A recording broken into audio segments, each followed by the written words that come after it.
അസ്സലാമു അലൈക്കും. പ്രാർത്ഥന എന്നുള്ളത് അള്ളാഹുവിൽ നിന്നുള്ള ഏറ്റവും വലിയ അനുഗ്രഹമാണ്.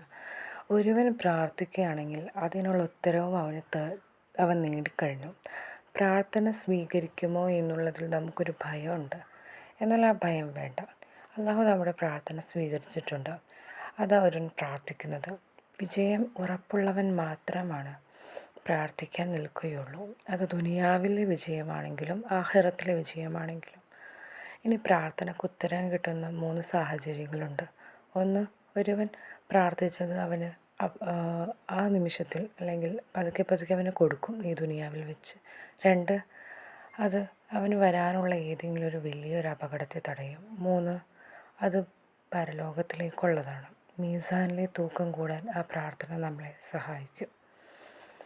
പ്രാർത്ഥനക്ക് ഉത്തരം ലഭിച്ചില്ലെങ്കിൽ നമ്മൾ അള്ളാഹുവിനോട് പറയും വളരെ നിരാശയോടുകൂടി, എന്തുകൊണ്ട് മാത്രം അള്ളാഹുവേ എനിക്ക് ഇത് തന്നത്. പക്ഷേ അള്ളാഹ് ക്ഷമിക്കുന്നവൻ്റെ ഒപ്പമാണ്. നമ്മുടെ ക്ഷമ പരീക്ഷിക്കാൻ പടച്ചോൻ നമ്മൾ പ്രാർത്ഥിച്ചതെല്ലാം മാറ്റിവെക്കാൻ ഉള്ളൊരു സാഹചര്യമുണ്ട്. ഇത് മഗ്ഫിറത്തിൻ്റെ 10 നമുക്ക് പ്രാർത്ഥനയോടുകൂടി നമുക്ക് മഗ്ഫിറത്തും തേടാം. അള്ളാഹു നമ്മൾ ചെയ്ത എല്ലാ തെറ്റുകളും പുറത്ത് മാപ്പാക്കി തരട്ടെ. അള്ളാഹു അവന് സ്വന്തം പെറ്റമ്മയേക്കാളും സ്നേഹമാണ് നമ്മളോട്. അവൻ നമ്മളുടെ എല്ലാ തെറ്റുകളും പുറത്ത് മാപ്പാക്കി തരും. അതുകൊണ്ട് ഒരുവൻ കരഞ്ഞ് മഗ്ഫിറത്ത് തേടിയിട്ടുണ്ടെങ്കിൽ, ഈ റമദാൻ തീരുന്നതിന് മുമ്പ് അവൻ്റെ എല്ലാ പാപങ്ങളും ഏറ്റു പറഞ്ഞിട്ടുണ്ടെങ്കിൽ റബ്ബിൻ്റെ കോടതിയിലാണ്. അതെല്ലാം അള്ളാഹു പുറത്തു തരും.